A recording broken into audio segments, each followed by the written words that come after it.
Hello guys, তোমরা সবাই কেমন আছো? আশা করছি তোমরা অনেক অনেক অনেক ভালো আছো। আমিও অনেক ভালো আছি। তো দেখতেই পাচ্ছ আমি একবার দৌড়াদৌড়ি ছোটাছুটি করা শুরু করে দিয়েছি, কারণ আমি আজকে মহা আনন্দে আছি। কারণ দীর্ঘদিন যাবত আজকে আমি অনেক দিন পর বাইরে বেরোচ্ছি, একটু ঘুরতে যাচ্ছি বরের সাথে। তো দেখতেই পাচ্ছ আমি রেডি হয়ে নিয়েছি। আর আমার চুলটা দেখতে পাচ্ছ এখন অনেকটা ভালো লাগছে, কিন্তু এই চুলটা আমি খুলে রেখে বাইরে যেতে পারবো না। তাই আমাকে এখন গুটিয়ে বেঁধে নিতে হবে। আর আমি তার জন্য চুলটা আস্তে আস্তে ছাড়িয়ে নিচ্ছি। যেহেতু আমি চানটা আজকে একটু লেটে করেছিলাম, তার জন্য আমি চুলটা ছাড়ানোই ছিল, কিন্তু অল্প একটু আঁচড়ে নিলাম, যেটা তোমাদেরকে দেখাতে হবে যে আমি চুলটা আঁচড়াই। নাহলে আবার পরে তোমরাই আমাকে কমেন্ট করে বলবে, দিদি তুমি তো চুল আঁচড়ালে না বাইরে বেরোচ্ছ এরকম করে। তো তার জন্য তোমাদেরকে দেখিয়ে দিলাম যে হ্যাঁ আমি চুলটা আঁচড়েছি। আর পরে নিয়েছিলাম, একদম গরম ছিল, তো কালকে প্রচণ্ড গরম ছিল, এর জন্য আমি পরে নিয়েছিলাম একদম হালকা ফুলকা একটু কুর্তি, আর সাথে একটু নেচেও নিলাম, যেহেতু আমি রেডি হয়ে গেছি। আর চুলটাও আমার মানে একদম ফিটফাট। মানে আমার চুলটা যখন ফিটফাট হয় না, তখন আমি খুব খুশি হই। যদি চুলটা এদিক ওদিক থেকে একটু বেরিয়ে যায় না, আমার খুব খারাপ লাগে, মানে প্রচণ্ডই খারাপ লাগে। তো দেখো লাস্ট পর্যন্ত আমি ওড়নাটা নিয়ে নিলাম। আর এখন মুখটা বাকি রয়েছে, যে মুখে আমি কি করব। আর কানেরটা ঠিক করে নিলাম। আর এখানে দেখো একটু সেন্ট মেরে নিচ্ছি, আর সাথে আমার বরের সাথে একটু ইয়ারকিও মেরে নিলাম। আর ও একটু রেগে যাচ্ছিলো, কারণ ও হচ্ছে সারাদিন পর একটু মানে প্রতিদিন কাজ করে, আর আজকে একটু ঘুমোবে, তা না ওকে আমি জোর করে নিয়ে যাচ্ছি বাইরে, চলো। তো এরপর আমরা বাইরে বেরিয়ে যাবো। আর এখন আমি সিঁদুর পরে নিলাম, টিপ পরে নিলাম, মুখে কিছু মাখবো না, কারণ গরমে সবটাই ঘেমে ধুয়ে চলে যাবে। তো যাই হোক, এখানে আমি ভাবলাম যে মুখটা একদমই খালি খালি লাগছে, কোথাও তো সেরকম বেরোয় না। আমার সাজার প্রোডাক্ট জিনিসগুলো সব কিছু ঘরে পরে মানে পচে গলে যাচ্ছে। তার জন্য আমি একটু আইলাইনার পরে নিলাম, আর ঠোঁটে জাস্ট একটু বেবি লিপস দিয়ে তার উপরে একটু লিপস্টিক দিলাম। কারণ কি, বেবি লিপসটা দিলে পরে না একটু রেড রেড কালারটা না আসে না, যার জন্য আমি একটু লিপস্টিকটা দিয়ে হাত দিয়ে সুন্দর ঘষে মানে হচ্ছিলই না, তবু আমি আরেকটু করে নিয়ে ঘষে মুখটা মানে ঠোঁটটা সুন্দর করে একটু লালচে লালচে টাইপের করে নিলাম। যাই হোক, এরপর আমার বর শুধু তারা দিচ্ছে বাইরের থেকে, আসো আসো আসো। তো আমি রেডি হয়ে গেছি, এর জন্য চলো টাটা। এবার দেখা যাক বাইরে গিয়ে কি করি কি না করি, চলো চলো চলো। তো এই যে দেখো ফাইনালি আমরা গাড়িতে চলে এসেছি। আর আমার বরের ভটভট গাড়িটা, ইসিরে তোমাদেরকে আর দেখালাম না। যাই হোক, ওপরেই দেখালাম যে আমার বরকে বলছি একটু তাকাও না, তাকাচ্ছেই না। যাই হোক একটু তাকালো। আর এই যে দেখো রাস্তা দিয়ে যাচ্ছি, অন্ধকার হয়ে গেছে। আমি ভেবেইছিলাম যে একটু অন্ধকার করে বেরোবো। আর শেষ পর্যন্ত আমি ফার্স্টেই বলেছিলাম আমি ফুচকার দোকানে যাব, ফুচকা খাবো, তার জন্য ওকে ফুচকার দোকানে চলে আসলাম। আর এখানে দেখো যে মানে কাঁচা লঙ্কার দাম যে এত বেড়ে গেছে বাজারে, কাঁচা লঙ্কা ছাড়া এখন শুকনো লঙ্কা দিয়ে ফুচকা দিচ্ছে। মানে আমি 3টে ফুচকা খেয়েছি গুনে 3টে ফুচকা খাওয়ার পরে আমি আর খেতে পারছি না, এত ঝাল ছিল প্রচণ্ড। যাই হোক, মহিলাটা মানে 4টে ফুচকার দাম নাকি 10 টাকা শুনে আমি তো মাথা ঘুরে গেছে। তাও আমি ফুচকার দোকানে দাঁড়িয়ে আছি, আর আমার বর শয়তানি করে দেখাচ্ছে, মানে ওর কথাটা আমি কেটে দিয়েছি। ও যা বলেছিল, বলছে কি দেখো তোমাদের দিদি এরকম ভোরে একবার খেয়েছে, আবার ফুচকার দোকানে লাইন দিয়ে দাঁড়িয়ে আছে। তা আমি তো জানি যে আমি কী করে কিসের জন্য লাইন দিয়ে দাঁড়িয়েছিলাম। জল ফুচকা ঝাল হয়েছে তো কী হয়েছে, আমি দই ফুচকা খাবো, মিষ্টি লাগবে। তো তারপর খাওয়ার পরে পাশে স্টেশন ছিল।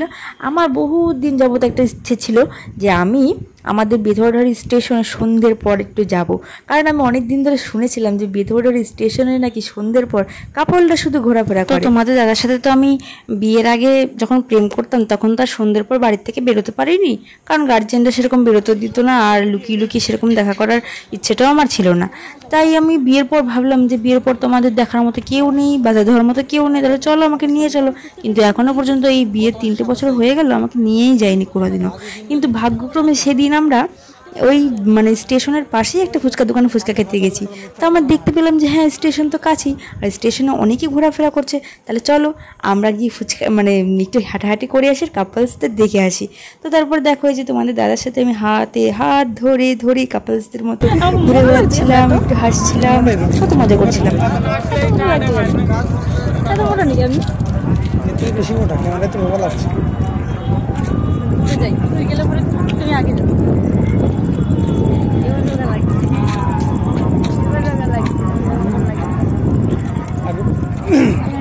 আগে 70 কেজি লাগছিল, এখন 96 কেজি লাগছে।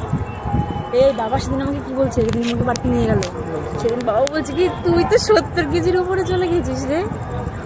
ক্যামেরাই করতে জানো তুমি, ক্যামেরাই করতে জানো না তুমি, ভিডিওই করতে জানো না, ব্যাংক টাকা টাকা একটা কথা বলবো, কথাটা পুরোটা বলতে দেবে না, তার আগেই ফোনটা কাট হয়ে গেল। ঠিক আছে না তোমার এত লজ্জা কিছু না, আমার নিজের লাগে একটা মেয়ে হয়ে লজ্জা লাগে না আমার ভিডিও করতে, তোমার এসে লজ্জা লাগে। চলো আসো বুঝলে তাহলে শেষ কেমন খেলো আইসক্রিম নিয়ে যাও না, আইসক্রিম নিয়ে আসো না ওই দোকানে দাঁড়িয়ে আছে আইসক্রিম নিয়ে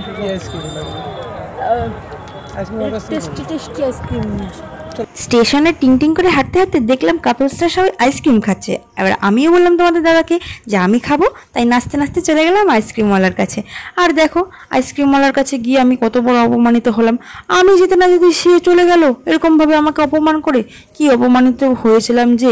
তারপরে দেখলাম যে এ চলে গেছে, তো কী হয়েছে, আরেকটা আইসক্রিমওয়ালা আছে তার কাছে চলে যাই। তো তার কাছে গিয়ে যখন আমি বললাম যে কী কী আইসক্রিম আছে, সে বলছে সব আছে, শুধু 10 টাকা দামের আইসক্রিম নেই। আমি ভাবলাম 10 টাকা দামের আইসক্রিমটাই শুধু সব থেকে ভালো খাই আমি, সেইটাই নেই। তারপরে তোমাদের দাদার ঘাড় ভেঙে আমি 45 টাকার আইসক্রিম নিয়ে নিলাম। তারপরে তোমার দাদাকে বললাম যে তুমি আইসক্রিম খাবে না? ও বলছে কি না আমি খাই না, আমি কি খাই বলো, তোমাদের সামনে না একটু ভালো সাজলো। তারপরে দেখো যে ও নিজেও কিন্তু আইসক্রিম নিয়েছে। আর এখানে আমি ভাবলাম যে এত টাকা দিয়ে আইসক্রিম কিনেছি, এই কাগজগুলোর মধ্যে এতটা লেগে রয়েছে, আমি কেন এটা ফেলে দেবো, এটাও আমি চেটে চেটে পরিষ্কার করে দেবো। তারপরে দেখো কি সুন্দর লাগছে। 7 দিন 8 দিন জল পচিয়ে রাখে, তারপর সেই দিয়ে আইসক্রিম বানায়।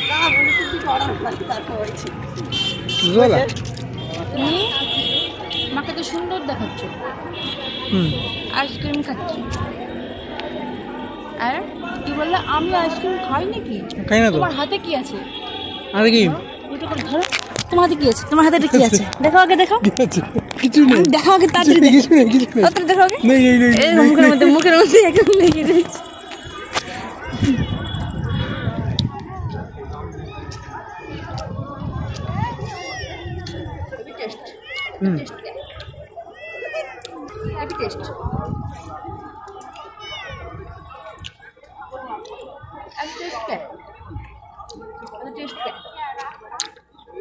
তারপর আমরা খাওয়া শেষ করে কিন্তু বাড়িতে চলে গেছিলাম। আর বাড়িতে গিয়ে তারপর আমরা কোনো ক্লিপ নিইনি। আর এই ভিডিওটা কেমন লাগলো অবশ্যই জানিও, আর লাইক কমেন্ট শেয়ার অবশ্যই করে দিও। টাটা।